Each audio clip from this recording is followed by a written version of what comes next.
नमस्कार। नारी शक्ति और बंधुओं एस्ट्रो फैक्टर्स में आपका स्वागत है। अखंडम करोति कल्याणम आरोग्यम धन संपदम। एक कुंडली दिखाते हैं आपको। पहले भी मैंने धन के ऊपर कई कुंडलियां आपको दिखाई हैं। एक आदमी जो कि फ्रूट जूस का व्यापार करता था, दिल्ली में फ्रूट जूस का व्यापार करता था। और कहाँ पहुंचा? सीधे खरबपति हुआ। अब क्यों खरबपति हुआ? क्योंकि कुंडली उसकी असाधारण कुंडली उसकी असाधारण कुंडली। और एक चीज इसमें और ध्यान देने की बात है कि जो 9वां स्थान है वह स्थान है धर्म का, कर्म का, चैरिटी का। 9वें स्थान का देवगुरु बृहस्पति, हालांकि वो राहु केतु एक्सिस पर है। तो ये व्यक्ति जो भी होगा उसका चैरिटी में, धर्म कर्म में, दान पुण्य में विशेष ध्यान रहेगा। कुंडली है गुलशन कुमार जी की, टी सीरीज वाले गुलशन कुमार। और मैंने 9वें स्थान का जिक्र किया इसलिए कि माता वैष्णो देवी में उनका भंडारा नियमित रूप से उन्होंने इसकी शुरुआत की थी और ये चलता रहता है। अब ये कुंडली देखें आप, ये कुंडली मेष राशि की कुंडली है। मेष राशि की कुंडली है और इसमें देखें सूर्य उच्च का है। मेष राशि में सूर्य उच्च का हो गया। उसके बाद इसमें देखिए मार्स है, यानी कि मंगल भी अपने स्थान पर है। इसमें जो बृहस्पति है देवगुरु, वो आपका कर्क राशि का है, तो ये भी आपका उच्च का हो गया। अब इसमें देखिए जो शनि है, शनि तुला राशि का है, ये भी उच्च का हो गया। अब इतने जब किसी भी कुंडली में 2 या 3 ग्रह अपने स्थान पर हो गए, बाकी उसमें जो श्रेष्ठ ग्रह हैं उच्च के हो गए, और एक जो कुछ रही सही कसर थी वो यह चंद्रमा की हुई। चंद्रमा हालांकि 6वें स्थान पर है, लेकिन चंद्रमा को जब आप नवमांश में देखेंगे तो ये वर्गोत्तम हो गया है। यानी कि अगर जो त्रिक स्थान का मून था, चंद्रमा था, या उसको तृष्णाय में भी कह सकते हैं, 6वें स्थान का 6वां स्थान रोग रिपु का होता है, वहां जो चंद्रमा बैठा। लेकिन चंद्रमा नवमांश में, नवमांश क्या होता है? D9। D1 हो गया आपका लग्न कुंडली, D9 हो गया नवमांश। नवमांश इज ए शैडो कुंडली ऑफ द ओरिजिनल कुंडली। आपको D1 से अच्छे रिजल्ट नहीं मिल रहे हैं, या रिजल्ट जो भी मिल रहे हैं आप D9 से आप उनकी तुलना करिए, और उसके पश्चात अगर आपके जीवन की घटनाएं उससे मिलती जुलती हैं तो मित्रों आप D9 को, नवमांश कुंडली को अवश्य ही महत्व दीजिए।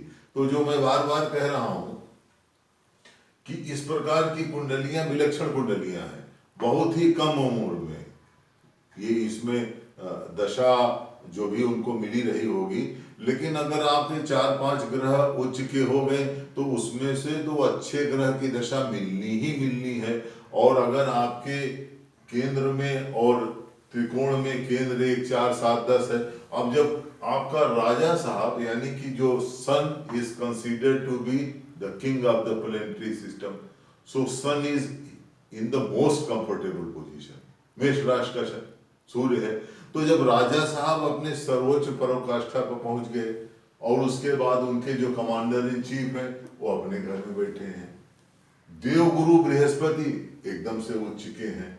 शनि हैं, शनि को मैंने अभी बताया कि शनि मांदी ग्रह माने जाते हैं, लेकिन शनि ऊंच नीच, छल कपट, प्रपंच, लोहा लंगड़, smuggling, anti national activities, good activities, bad activities, किसी भी प्रकार से धन उनको ले आएंगे, किसी भी प्रकार से धन की प्राप्ति कराएंगे।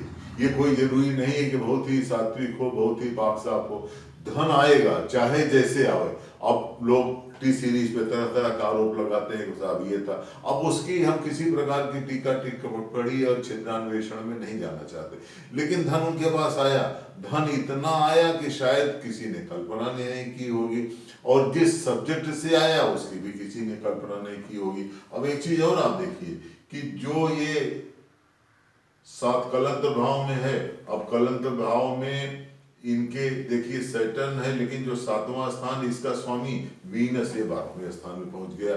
तो इनका जो पार्टनरशिप का स्थान होगा या इनका किसी प्रकार से बिजनेस से रिलेटेड उसमें कोई कुछ विदेश का भी जरूर होगा, अच्छा होगा, बुरा होगा, खराब होगा, जैसा भी होगा, तो उसमें कुछ विदेश का, आइसोलेशन का, कंफाइनमेंट का, इस प्रकार का जरूर ही कोई न कोई समन्वय और सामंजस्य होगा। और ये बार बार मैंने शुरुआत में कहा, देखिए देवगुरु देवगुरु अपने उच्च स्थान पर है, और देवगुरु कहाँ है? 9वें स्थान पे पहुंच गए राहु। हालांकि राहु अच्छा नहीं है वहां, राहु केतु के एक्सिस, लेकिन देवगुरु अगर अपने घर में है, देखिए जो भी आदमी अपने घर में रहेगा तो वो अच्छी उस पर रहेगा। अगर मान लीजिए इसको रूखा सूखा भी मिलेगा तभी वो अच्छे अपनी पोजीशन में रहेगा। अभी अगर उसको आप आधुनिक संदर्भ में लें तो कहते हैं कि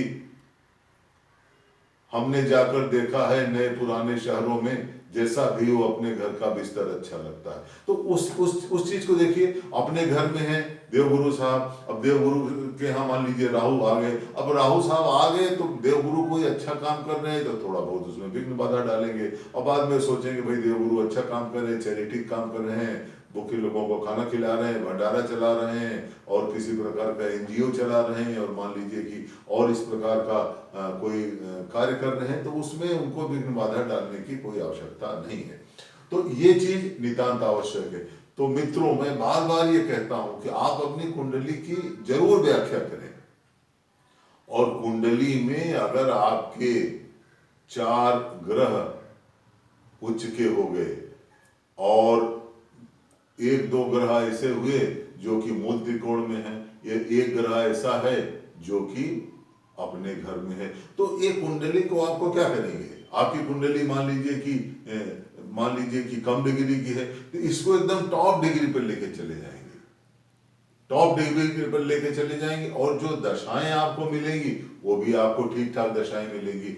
अब मान लीजिए कि जो शनि की दशा है, अब शनि की दशा जैसे मान लीजिए 19 साल की हो गई, शुक्र की दशा 20 साल की हो गई, जुपिटर की दशा 16 साल की, तो अगर आपको 16 साल की जुपिटर की दशा माने बृहस्पति की मिल गई, 20 साल की आपको शुक्र की मिल गई, तो 16, 20, 36 हो गई, चंद्रमा की दशा मिल गई, तो आपको 50 साल तक आपको समझिए कम से कम 20 साल की आपको अच्छी दशा मिल जाएगी।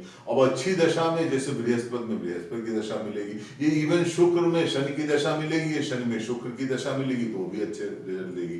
तो मेरा कहना ये है कि जरूर अपनी कुंडली देखिए, आप अपनी कुंडली की एनालिसिस करिए, और हमेशा लग्न देखिए। बार बार मैं कहता हूं, लग्न क्या होती है? आपका जन्म जब भी हुआ है, पूर्व दिशा में जो राशि उदित होती है वो आपका लग्न होता है। जैसे इसमें जब उनका गुलशन कुमार साहब का जन्म हुआ होगा तो पूर्व दिशा में मेष राशि है और सूर्य है उसमें, और चंद्रमा इनका यहाँ है, यानी कि इनकी जो राशि हुई, राशि इनकी कन्या हुई। तो इसकी भिन्नता आपके मन में अवश्य होनी चाहिए। और जरूर देखिए कि अगर आपकी कुंडली में अच्छे ग्रह हैं, मान लीजिए उसमें कोई राजयोग नहीं भी बन रहा है, मान लीजिए उसमें कोई आपका चामर योग नहीं बन रहा है, मान लीजिए कि उसमें कोई आपका कोई पंच महापुरुष योग नहीं बन रहा है, मान लीजिए और भी नहीं बन रहा है, लेकिन कुछ ना कुछ जरूर बनेगा, और दशा महादशा आपको जरूर अच्छी ऊंचाइयों की तरफ ले जाएगी।